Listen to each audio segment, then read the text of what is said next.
오늘은 길을 잃은 당신에게 라는 제목으로 함께 말씀을 나누기를 원합니다. 여러분은 걷는 걸 좋아하시나요? 요즘 걷는 열풍이 불었습니다. 건강을 위해서 많은 분들이 집 주변이나 공원을 산책하는 분들을 많이 보게 됩니다. 여러분, 1시간 정도 걷는 것은 운동이 되죠. 그래서 많은 분들이 1시간 정도 걷는 건 어려워하지 않으실 것 같습니다. 근데 여러분에게 한 하루나 이틀 혹은 몇 달을 걷는 어떤 트레일에 가라고 한다면 여러분 가시겠습니까? 저는 가지 않을 것 같습니다. 힘들어서 그런 일은 하고 싶지 않습니다. 미국의 3대 트레일 중 하나인 퍼시픽 크레스트 트레일이라는 곳이 있습니다. 이곳은 멕시코 국경에서 캐나다 국경까지 미국 서부를 종단하는 총거리 4,286km의 장거리 트레일입니다. 완주하는데 대략 4개월에서 5개월 정도가 소요된다고 하는데요. 오직 자신의 힘으로 숙식을 해결해야 되고 사람이 살지 않는 사막과 산악지역을 가야 하기 때문에 아주 극한의 도보 여행지입니다. 매년 1,000명가량의 사람이 이 트레일에 도전해서 대략 절반 정도, 한 500명에서 600명 정도가 이 트레일을 완주한다라고 합니다. 저는 이걸 왜 하는지 모르겠습니다. 왜 이렇게 많은 사람들이, 1,000명이라는 사람들이 왜 이 길을 가는가, 이렇게 힘든 길을 왜 걸어가는가, 사서 고생을 하는 것이죠. 이 길을 걸었던 한 여인이 자신의 이야기를 책으로 출간하였는데요, 이 책이 유명세를 타면서 영화로도 만들어졌습니다. 소설 더 와일드라는 이 책과 소설인데요, 이 영화의 이 소설의 저자인 쉐리 스트레이드라는 여인이 자신의 어떤 자서적인 성격의 이 책을 썼습니다. 그녀는 어린 시절에 아버지 가정폭력과 부모님의 이혼을 겪으면서 지독한 가난 속에서 자랐지만 늘 긍정적이고 따뜻한 어머니 밑에서 극진한 사랑 덕분에 바르게 자라갈 수 있었습니다. 하지만 그녀가 20대가 되던 때에 의지하고 사랑했던 어머니를 암으로 잃게 됩니다. 그리고 그녀는 인생의 방황기를 겪게 되죠. 남편과 결혼 생활도 위기가 오면서 불륜을 저지르게 되고 마약에 빠지게 됩니다. 이런 시간을 보내다가 쉐리는 스스로에게 이렇게 다짐합니다. 엄마가 자랑스러워하던 예전의 자신의 모습을 찾아야 되겠다라고 결심하면서 그 찾는 방법을 고심하고 있을 때에 상점 가판테에서 우연히 본 이 PCT 안내책자, 이 트레일의 안내책자를 보게 되죠. 그리고 자신의 주변을 모두 정리하고 험난한 길을 떠나게 됩니다. 여러분, 인생의 길을 잃고 방황하던 한 여인이 자신의 인생길을 찾기 위해서 길을 떠나게 된 것이죠. 오늘 본문의 주인공인 하갈도 인생의 길을 잃고 방황하는 여인이었습니다. 오늘 본문 1절을 보면 하나님의 사자가 술로 내려가는 광야길에 있는 셈에서 하갈을 만났다라고 기록합니다. 하갈이 광야길을 갔던 이유가 있었습니다. 사라가 아기를 낳지 못하자 그녀의 종이었던 하갈을 자신의 남편에게 주어서 아들을 얻고자 했습니다. 하갈은 자신이 임신한 것을 알고 자신의 주인인 사라를 멸시하게 되죠. 그리고 종으로부터 멸시와 모욕을 받은 사라는 아브라함에게 호소합니다. 그리고 아브라함은 네 종이니 네 뜻대로 해라, 네 눈에 좋을 대로 그에게 행하라 라고 얘기하면서 하갈을 내어주게 됩니다. 이후에 사라는 자신이 받은 멸시와 모욕을 넘어서 하갈에게 학대를 가하게 되는데, 이 학대라는 말의 의미는 무엇이냐면 육체적인 고통을 주었다라는 것이 포함되는 것입니다. 하갈은 그 학대를 견디지 못하고 자신의 고향인 이집트로 도망하게 됩니다. 그 길에서 오늘 하나님의 사자를 만나게 된 것이죠. 8절은 이 하나님의 사자가 하갈에게 이렇게 묻습니다. 8절입니다. 우리 함께 스크린에 나와 있는 거 함께 읽으실까요? 시작. 사라의 여종아 하갈아, 내가 어디서 와서 어디로 가느냐.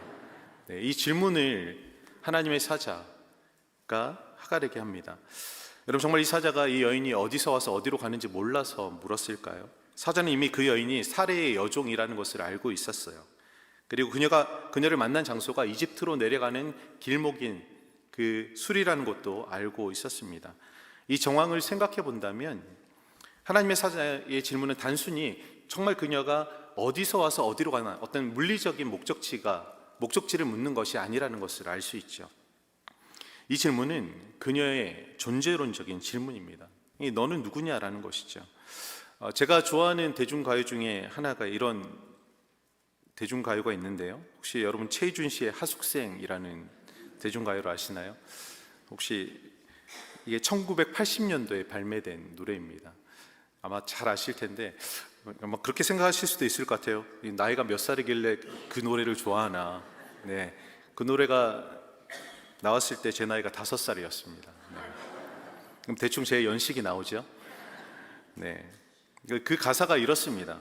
인생은 나그네 길, 어디서 왔다가 어디로 가는가. 구름이 흘러가듯 떠돌다 가는 길에 정일랑 두지 말자, 미란일랑 두지 말자. 인생은 나그네 길, 구름이 흘러가듯 정처 없이 흘러서 간다. 막 노래가 불러주고 싶으시죠? 저도 불러드리고 싶은데 네, 경건한 주일에 제가 대중가요는 부를 수 없어서 네, 노래는 차마 부르지 않겠습니다.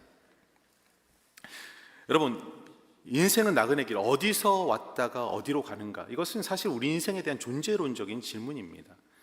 오늘 이 하나님의 사자가 하갈에게 하고 있는 이 질문 자체도 그녀의 어떤 물리적인 목적지가 아니라 너의 인생은 지금 어디서 와서 어디로 가고 있느냐라는 사실은 존재론적인 질문을 하고 있는 것이죠. 이 하갈의 질문을 재해석해서 이렇게 물어본다면 이것입니다. 너의 인생은 지금 어디서부터 와서 어디로 가고 있느냐? 너의 이전의 인생의 길은 어디였고 지금 가고 있는 너의 인생의 길은 어디냐라고 묻고 있는 것입니다. 여러분, 이 질문에 대해서 하갈이 이렇게 대답합니다. 8절 하반절인데요, 함께 읽어보겠습니다. 시작. 여주인의 사례를 피하여 도망하나이다. 네, 이 대답도 사실 표면적으로는 사실적인 대답이죠. 주인을 피해서 도망가는 길입니다. 그런데 이것도 그 인생의 존재론적인 사실은 답을 담고 있어요. 대답을 담고 있습니다. 여러분, 하갈이라는 뜻의 이름이 뭡니까? 하갈이라는 이름의 뜻이 무엇인지 혹시 알고 계십니까? 하갈이라는 이름의 뜻은 도망하다라는 뜻입니다. 도망하다. 근데 그 여인이 지금 무엇을 하고 있죠? 네, 도망하고 있습니다. 여러분, 주인을 피해 도망가는 길, 그녀의 이름과 현재 상황이 소름 끼치도록 일치하고 있습니다. 여러분, 이 이름이라는 것은 그냥 사람이 부르기 위한 단순한 명칭이 아니죠. 특별히 유대인들에게 있어서 그 이름은 사람의 존재 자체를 나타내는 중요한 호칭입니다. 오늘 본문의 하갈은 단순히 자신이 주인을 피해 도망가는 길이 아니었다라는 것을 우리에게 보여줍니다. 여러분, 하갈은 이집트 출신의 종이었습니다. 어떤 경로로 아브라함의 집에 종이 되었는지 알 수 없지만 아마 아브라함이 이집트로 내려갔을 때 그 하갈을 종으로 맞아들였던 것 같습니다. 그녀의 인생은 종으로 이 집 저 집 팔려 다니다가 자신의 의지가 아닌 타인의 의지에 의해서 끌려다니는 인생을 살았습니다. 그런 그녀에게 기회가 온 것이죠. 86세가 된 아브라함과 늙은 그녀의 여주인에게 아이가 없었습니다. 자신이 주인의 아이를 임신했다는 사실을 알게 되자 그녀는 그 마음 안에 야망이 솟아납니다. 유일한 혈육인 이 아이가 상속자가 된다면 자신은 더 이상 종이 아닌 집안의 안주인의 역할을 할 수 있을 거라는 생각으로 가득 차 있었습니다. 그 생각이 그의 삶을 지배했던 것이죠. 그래서 그 욕망과 야망이 뒤섞여서 그녀의 생각은 말과 행동으로 드러나 주인 사라를 멸시하고 모멸감을 주게 됩니다. 그녀 스스로가 인생의 위기를 자초한 것이죠. 그녀 이름처럼 또다시 도망하는 신세가 되어버린 것입니다. 여러분, 인생에는 어느 날 갑자기 불청객처럼 찾아와 우리를 힘들게 하는 일들이 있습니다. 와일드 책의 주인공처럼 사랑하는 사람을 먼저 떠나보낸 일이나 자신이 이뤄놓은 것이 한순간에 무너지는 경험, 믿고 신뢰하던 사람들로부터의 배신, 자신이 옳다고 굳게 믿고 있던 것들이 그 신념과 신앙이 뒤흔드는 어떤 사건들이 우리 가운데 있게 될 때, 이 예상치 못한 순간에 우리는 충격과 슬픔을 넘어서 삶에 대한 깊은 회의를 느끼며 절망 중에 삶의 목적과 의미를 잃어버리고 방황하게 됩니다. 아마 여기 계신 대부분의 분들이 이런 불의의 일 중에 한 가지를 겪으셨을 거라고 생각합니다. 저도 16년이라는 짧다면 짧고 길다면 긴 이민생활 동안 그런 경험들을 했던 것 같습니다. 아니, 미국에 발을 디딘 첫 해부터 이 혹독한 이민생활의 쓴맛을 경험했었습니다. 그때 이런 생각이 들었어요. 내가 여기서 정말 뭘 하고 있나? 내가 무슨 영화를 누리겠다고 이곳에서 이런 고생을 하고 있지? 정말 이곳에 있는 것이 바른 선택인가? 이것이 정말 하나님의 뜻과 부르심 안에 있는 것이 맞는가라는 질문을 스스로에게 던졌습니다. 여러분, 이런 생각과 질문은 여러 가지 어려움에 직면할 때마다 마음 깊은 곳에서 터져 나오는 한탄 섞인 저의 내면의 소리였습니다. 저는 여러분도 크게 다르지 않을 거라고 생각합니다. 인생의 길에서 만나게 된 여러 어려운 상황들과 위기 속에서 모두가 마음속에 가지고 있는 우리 내면의 소리인 것이죠. 여러분, 그런 인생의 불청객은 나이와 때를 사실은 가리지 않습니다. 10대가 되었든 70대, 80대가 되었든 이 인생의 위기, 폭풍은 늘 우리 삶 안에 닥쳐옵니다. 여러분, 10대 청소년기에는 어떤 어려움이 있습니까? 시험과 스트레스, 학업 부담, 진로 선택 등으로 인해서 고민을 하게 되고 어린이 되어가는 질풍노도의 시기를 겪게 됩니다. 우리 지난주 박봉주 목사님께서 호르몬 전쟁에 대해서 얘기하셨죠? 네, 10대 질풍노도의 그 시기, 그리고 20대가 되면 취업 준비와 연애, 경제적인 독립과 같은 문제로 고민하면서 또 인생의 위기를 맞이하게 됩니다. 30대가 되어서는 어떻습니까? 결혼과 사회 적응을 해가면서 여러 가지 내면적인 갈등을 겪게 되죠. 40대는 직장에서 실적과 승진에 대한 압박이 있고 가정 내에서는 10대 자녀들과의 갈등을 경험하면서 삶에 대한 균형이 무너지고 인생의 가장 큰 위기를 겪게 됩니다. 그러면서 40대를 무엇이라고 얘기합니까? 중년의 위기라고 합니다. 제가 그 위기를 겪고 있습니다. 50대는 갱년기로 인해서 신체의 변화가 생기고 자녀들이 독립하면서 부모로서의 역할에 대한 변화 때문에 자신이 쓸모없는 존재라는 생각을 하게 되죠. 그리고 이 연령대의 많은 사람들이 부모님을 또 떠나보내게 됩니다. 죽음으로 부모님을 떠나보내면서 마음 안에 깊은 상실감을 가지게 되죠. 여러분, 60대는 어떻습니까? 점점 노쇠해가는 자신의 모습을 보면서 은퇴 이후의 삶을 고민하게 됩니다. 염려하게 되죠. 70대와 80대는 여기저기 아프기 시작하면서 죽음에 대한 두려움, 사회적으로 고립되어가는 깊은 외로움에 고독에 시달리게 됩니다. 여러분, 인생의 어느 한때도 우리에게 위기가 없었던 적은 없었습니다. 늘 위기 가운데 길을 잃고 방황하는 우리의 삶이 존재했었습니다.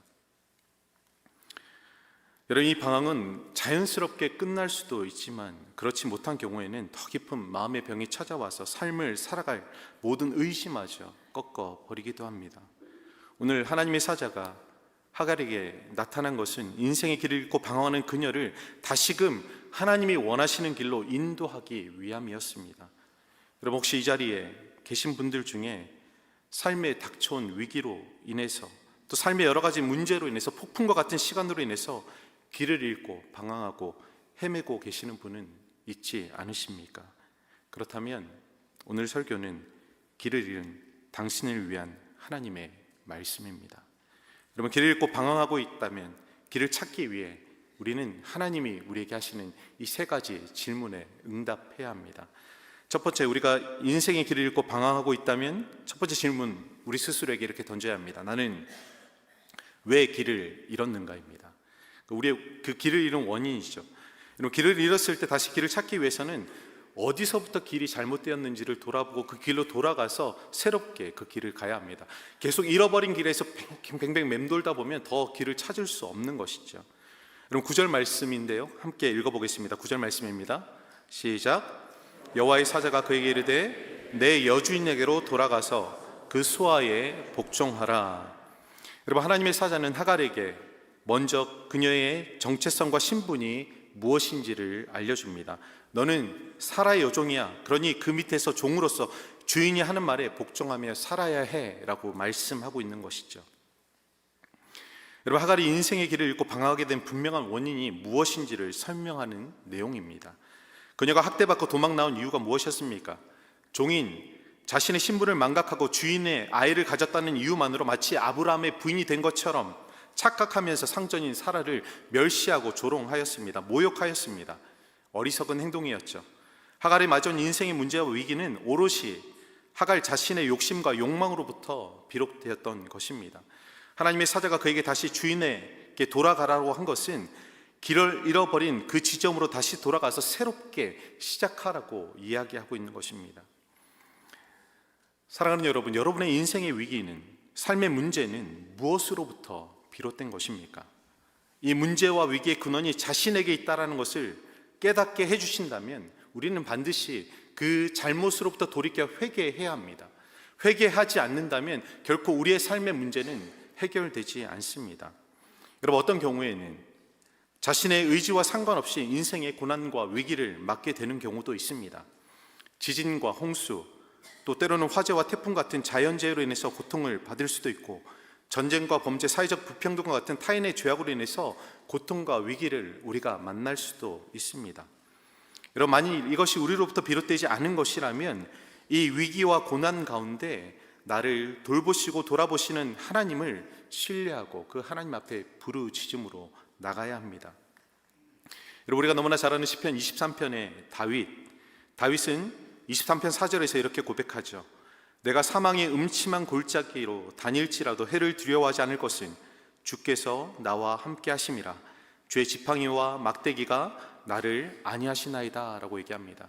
그의 인생의 길은 사망의 음침한 골짜기 같은 길이라고 얘기합니다. 이 시편을 지었을 때에 다윗의 상황은 그의 아들 압살롬에게 배신을 당하고 왕자를 찬탈당한 뒤에 도망가는 길에서 이 시편의 시를 지었다라고 얘기합니다. 그의 인생이 얼마나 허무했겠습니까? 그의 인생이 얼마나 절망적이고 얼마나 이 마음 안에 깊은 상실감이 있었겠습니까? 그런 인생의 위기 가운데 마치 길을 잃고 사망의 음침한 골짜기를 지나가는 그 길 가운데서도 다윗이 했던 것은 그 하나님이 어떤 분이신지에 대해서 그가 믿음으로 고백하면서 그 하나님을 찬양하는 것이었습니다.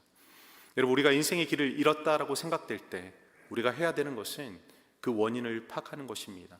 이것이 나의 죄로부터 인한 것이라면 철저하게 그 죄를 자복하고 회개함으로 하나님이 인도하시는 새로운 생명의 길로 나가야 합니다.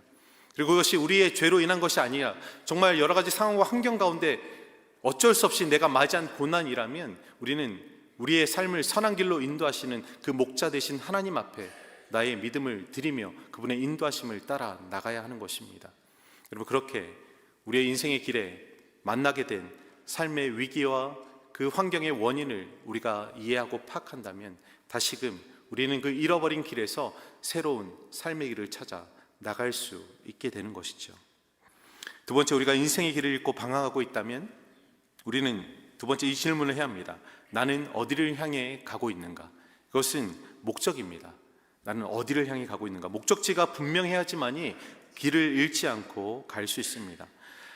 본문 10절 말씀입니다. 함께 10절 읽어보도록 하겠습니다. 시작. 여호와의 사자가 또 그에게 이르되 내가 내 씨를 크게 번성하여 그 수가 많아 셀 수 없게 하리라. 여러분, 이 말이 길을 나타내는 것 같지는 않습니다. 하지만 이 말은 분명한 하갈의 인생의 방향성을 제시해 줍니다. 목적을 알려주는 것이죠. 오늘 하나님은 하갈에게 내 씨를 크게 번성하여 그 수가 많아 셀 수 없게 하리라는 약속의 말씀을 줍니다. 이것은 과거 아브라함에게 주셨던 땅, 복, 씨의 약속 중에서 씨를 하갈에게도 동일하게 약속하고 있는 것이죠. 이것은 하나님이 그녀에게 주신 미래의 비전이자 삶의 목적과 방향을 제시해 주는 말씀이었습니다. 그리고 11절 말씀은 더욱더 구체적으로 그 내용을 우리에게 말씀하고 있죠. 여호와의 사자가 또 그에게 이르되 내가 임신하였은즉 아들을 낳으리니 그 이름을 이스마엘이라 하라. 이는 여호와께서 내 고통을 들으셨음이니라 라고 말씀합니다. 여러분, 그녀에게 주신 이 미래의 비전이 되는 이 말씀은 현재 길을 잃고 헤매고 있는 그녀에게 어디로 가야 할지, 무엇을 해야 할지 분명한 방향을 제시해 주었습니다. 그래서 하갈은 사라의 집으로, 그 주인의 집으로 다시 돌아가게 됩니다. 여러분, 이것은 쉽지 않은 선택입니다. 앞서 말씀드렸던 것처럼 하갈이 사라에게 학대를 당했다. 육체적인 고통과 함께 여러 가지 어려움을 당했습니다. 여러분, 다시 주인에게 돌아간다는 것은 이전과 같은 학대를 경험하고 고통 속에서 살아야 한다는 것을 의미합니다. 분명 고난이 있을 것이고 이전과는 크게 달라지지 않는 상황이지만 그녀는 자신의 뱃속에 있는 아이를 향한 분명한 하나님의 약속, 하나님의 비전이 있었기 때문에 다시 주인에게로 돌아가기로 결정한 것입니다. 현실은 바뀌지 않았습니다. 바뀐 것이 있다면 바로 하나님을 만난 그녀의 마음과 하나님이 주신 비전을 향한 그녀의 믿음이었습니다. 여러분, 저는 말씀을 준비하면서 사라의 집으로 돌아간 하갈의 삶을 잠시 상상해 보았습니다. 하갈에게 주신 아주 크고 거창한 비전에 비해 정말 이 아이가 한 민족의 큰 민족을 이룰 큰 인물이 될 것이다라는 그런 비전에 비해서는 그녀가 해야 되는 일은 너무나 보잘것없고 하찮은 일이었습니다. 이전에 종으로 살아가던 삶과 크게 다르지 않았을 것입니다. 일상에서 아이를 돌보고 종으로서 일을 감당하는 것밖에 없었습니다. 이 아이를 통해서 하나님께서 크게 하시겠다라는 것, 그 삶을 살아가면서 도저히 그것이 납득되지 않을 수도 있습니다. 하나님이 주신 비전에 비해서는 정말 내가 살아가는 삶의 현실이 너무나 하찮게 여겨질 수도 있을 것 같았습니다. 하지만 하나님은 결국 이스마엘을 통해서 큰 민족을 이루게 하셨습니다. 여러분, 하나님이 주신 비전의 성취는 늘 그렇게 이루어졌던 것 같습니다. 여러분, 아브라함이 하나님을 부르시고 그를 본토 친척 아비 집에서 떠나게 하셔서 가나안 땅에 정착하게 하셨을 때, 그가 약속의 땅에 왔을 때 가장 먼저 만났던 상황과 환경이 무엇인지 혹시 기억하고 계십니까? 바로 기근이었습니다. 자신의 모든 것을 버려두고 주님의 비전을 쫓아왔는데 자신이 만난 것은 먹을 것이 없어서 굶주리는 상황이 닥쳐온 것입니다. 그때 그는 길을 잃고 어디로 내려가게 되죠? 애굽으로 내려가게 됩니다. 그리고 하나님은 또 그곳에서 그를 만나주시고 계속해서 그가 길을 잃었다라고 생각할 때마다 언약을 상기시키시면서 그 비전을 다시 한 번 더 새롭게 하시면서 그의 인생을 하나님의 길로 이끌어 가시는 것을 볼 수 있습니다. 여러분, 우리가 잘 아는 요셉도 그러했습니다. 그에게 하나님이 꿈을 보이셨죠. 형제들이, 부모가 자신의 발 앞에 절하는 것이었습니다. 그런데 그 비전을 이루어가는 과정, 그 하나님 주셨던 그 꿈을 이루어가는 과정을 보게 되면 형제들의 증오와 배신, 노예로 억울한 종살이와 감옥살이를 하게 됩니다. 누가 봐도 그 인생의 과정은 마치 길을 잃은 것처럼 보입니다. 그렇지만 그가 나간 인생의 방향은 하나님의 목적을 향해 분명히 나가고 있었습니다. 다윗은 또 어떻습니까? 다윗은 10대 후반에, 중후반에 왕으로 기름 부음을 받았습니다. 근데 그가 왕으로 정말 세움받았을 때는 30세였습니다. 13년, 10년 이상의 시간을 온갖 인생의 역경을 겪으면서 고난의 길을 가게 됩니다. 누가 봤을 때는 왕의 길이 아니다, 이것은 잘못된 길이다, 네 인생은 지금 잘못된 길을 가고 있다라고 얘기할 수 있습니다. 하지만 그는 하나님의 신실한 인도하심과 선하심 안에 온전한 길을 가고 있었습니다. 무엇 때문이었습니까? 그에게 주셨던 하나님의 비전과 사명이 있었기 때문입니다. 사랑하는 성도 여러분, 여러분은 어떤 사명과 비전을 가지고 살아가고 계십니까? 저는 16년 전에 큰 비전과 사명을 가지고 미국에 선교사로 왔습니다. 베델교회 오기 전까지 선교사로서 선교단체에서 이 지역 안에 캠퍼스 사역을 감당하며 사역을 했었습니다. 제가 미국에 올 때 하나님께서 주셨던 비전은 그것이었어요. 140년 전에 이 미국 동부 지역에 있었던 캠퍼스를 중심으로 일어났던 학생 선교 자원운동, 우리가 흔히 SVM 운동이라고 하죠. 이 자원운동을 통해서 캠퍼스 안의 부흥이 사실은 한국 땅 안에 부흥을 가져다 주었고 열방 안에 부흥을 가져다 주었던 그 사건을 상기시키시면서 네가 미국 가서 그런 사역을 감당하게 될 것이다 라는 마음을 주셨어요. 제 마음이 얼마나 뛰었겠습니까? 내가 정말 하나님 손에 쓰임받는구나. 가슴이 뛰었습니다. 아무런 연고 없는 이곳에 올 수 있도록 하나님께서 상황과 환경을 열어주셨습니다. 제가 16년 전 미국에 이민 올 때 그때 처음으로 미국에 왔었어요. 근데 친인척도 한 명도 없습니다, 이곳에는. 근데 하나님께서 길을 열어주셔서 왔습니다. 모든 것이 이제 하나님이 저를 통해서 일하시고자 하는 사인처럼 받아들여졌습니다.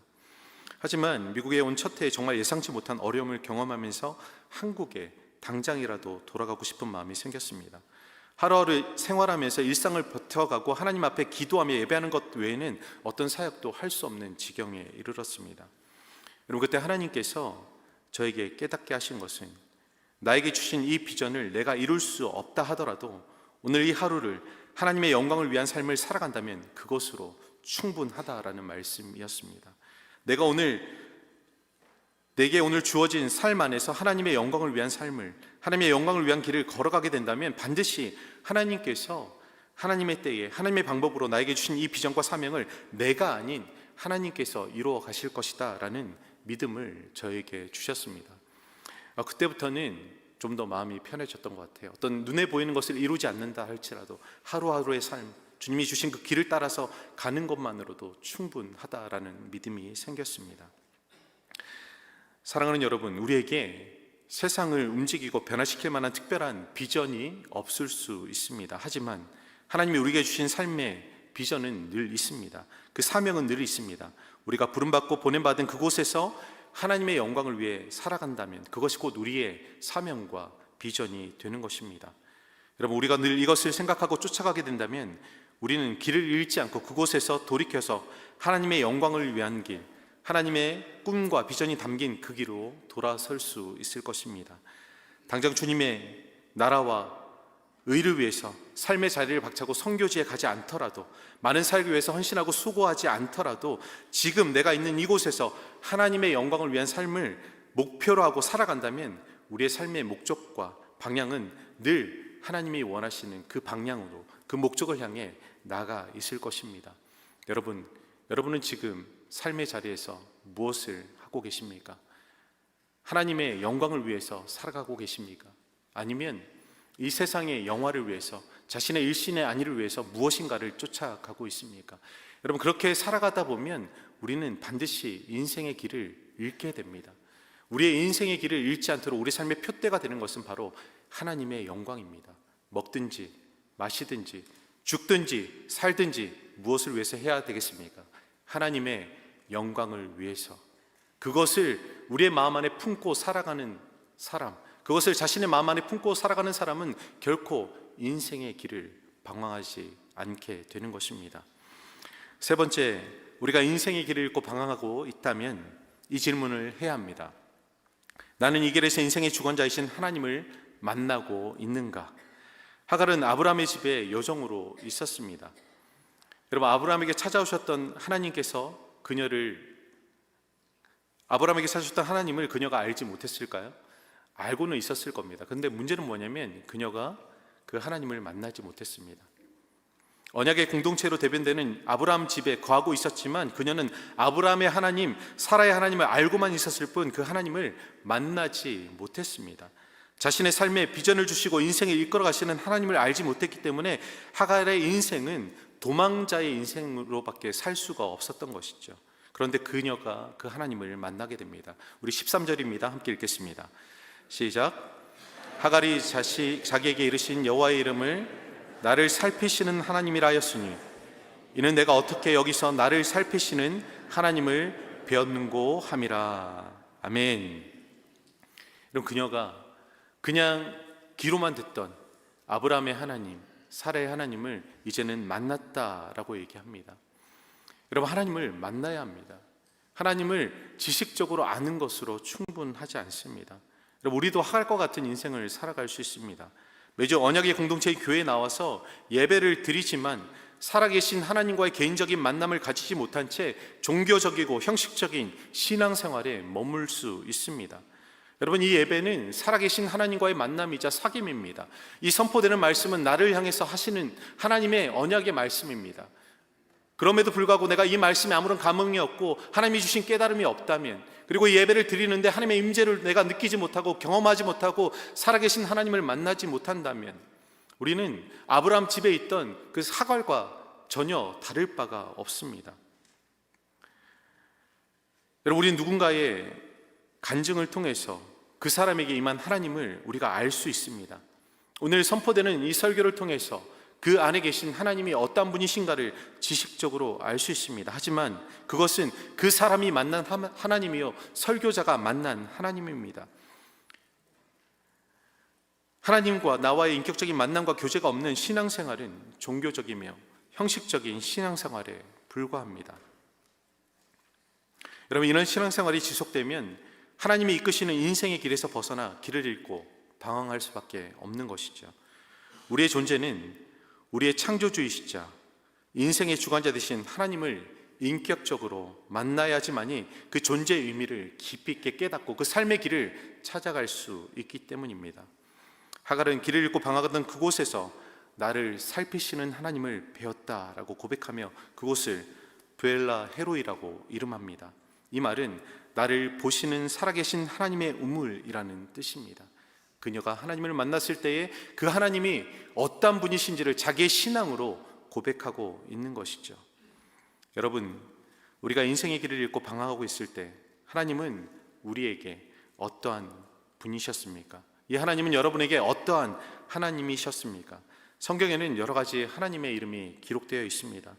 오늘 인생의 길을 잃고 방황하는 하갈에게 하나님은 나를 살피시는 하나님이었습니다. 그 어느 누구도 자신을 돌아봐 주지 않는 그 광야의 길에 내몰려 있는 자신에게 찾아오셔서 자신의 인생을 돌보시고 비전을 주시고 이끌어 가셨던 그 하나님을 하갈은 믿음으로 고백했습니다. 여러분, 우리는 어떤 인생의 문제 앞에 길을 잃고 방황하고 있습니까? 우리는 인생의 문제 앞에 서 있는 저와 여러분은 그 하나님을 만나야 합니다. 질병으로 해결할 수 없는 병의 고통으로 우리가 신음하고 있다면 여호와 라파 치유의 하나님의 이름을 부르며 그분과 만나야 합니다. 나의 힘으로 도저히 해결할 수 없는 삶의 문제들이 있다면 나의 도움의 돌이 되시는 에벤네셀의 하나님을 만나야 합니다. 날마다 영적인 전쟁 가운데 패배하고 있는 무력한 나의 모습을 대면할 때마다 우리는 여호와 니시 승리의 하나님을 경험해야 합니다. 마음 안에 수많은 근심과 염려가 몰려오고 두려움이 나의 삶을 사로잡을 때마다 우리는 여호와 샬롬 평강의 하나님을 만나야 합니다. 사람들에게 배신당하고 버림받은 것 같이 철저하게 홀로든 상황 가운데 있을 때에 여호와 삼마 늘 함께 하시는 하나님을 우리는 경험하고 만나야 합니다. 사랑하는 성도 여러분, 오늘 삶의 문제로 길을 잃고 방황하고 있는 나에게 찾아오시는 그 하나님을 만날 수 있는 은혜가 여러분과 저의 삶에 있기를 주님의 이름으로 축원드립니다. 말씀을 정리하겠습니다. 셰릴이 도보여행을 하면서 내내 메고 다니던 자신의 몸무게보다 큰 배낭을 몬스터라고 불렀습니다. 몬스터. 험난한 길을 걸어가는 내내 이 배낭은 그녀를 버겁게 하는 큰 짐이었습니다. 마치 우리가 걸어가는 인생에 짊어진 삶의 무게와도 같습니다. 이 삶의 무게가 때로는 길을 잃게 만들죠. 그리고 길을 걸어가는 동안 예상치 못한 여러 가지 어려움과 위기로 인해서 또 길을 헤매기도 합니다. 또 도저히 넘어갈 수 없는 장애물들이 우리 인생 앞에 또 놓이기도 합니다. 하지만 그녀는 포기하지 않고 길을 계속해서 나갔고 마침내 그 트레일의 종착지인 신들의 다리에 도착하게 됩니다. 여러분, 그녀를 끝까지 완주할 수 있도록 이끌었던 동기는 과거 자신이 갔던 잘못된 인생의 길에서 벗어나서 새로운 길을 살고자 했던 열망이었고 목적지까지 가겠다라는 그녀의 굳은 의지였습니다. 그리고 무엇보다 그녀는 이 트레일을 걸으면서 자신이 누구인지를 더 깊이 알게 되었고 삶에 대한 새로운 시야를 갖게 되었다라고 인터뷰를 하면서 고백하게 됩니다. 여러분, 이 트레일을 완주한 이후에 그녀의 인생은 완전히 달라졌습니다. 사랑하는 사람을 만나서 재혼했고 많은 사람들에게 영감을 주는 작가로, 그리고 영향력을 주는 조언가로 지금도 활동하고 있습니다. 사랑하는 성도 여러분, 우리는 수많은 인생의 삶의 무게를 짊어지고 살아가고 있습니다. 그 인생의 짐들 때문에, 그 수많은 인생의 여러 가지 환난과 위기와 고난 때문에 우리는 길을 잃고 방황할 때가 분명히 있습니다. 하지만 우리가 늘 잊지 말아야 할 한 가지는 우리의 인생을 주관하시는 하나님께서 길을 잃고 헤매는 그곳에서도 우리를 만나주시고 오늘 하갈처럼 우리를 바른 길로 인도해 주신다라는 사실입니다. 여러분, 혹시 인생에 닥친 위기와 고난으로 인해서 길을 잃고 방황하고 헤매고 있지는 않으십니까? 그 길에서 나를 돌아보시는 하나님을 만날 수 있기를 주님의 이름으로 축원드립니다. 그리고 다시금 주님이 주시는 말씀의 능력과 인도하심을 통해 자신의 야망과 욕망의 길에서 돌이켜서 하나님이 주신 사명과 비전의 길, 주님의 영광을 위한 믿음의 길, 제자의 길을 걸어갈 수 있는 저와 여러분의 인생이 될 수 있기를 주님의 이름으로 축원드립니다. 함께 기도하겠습니다.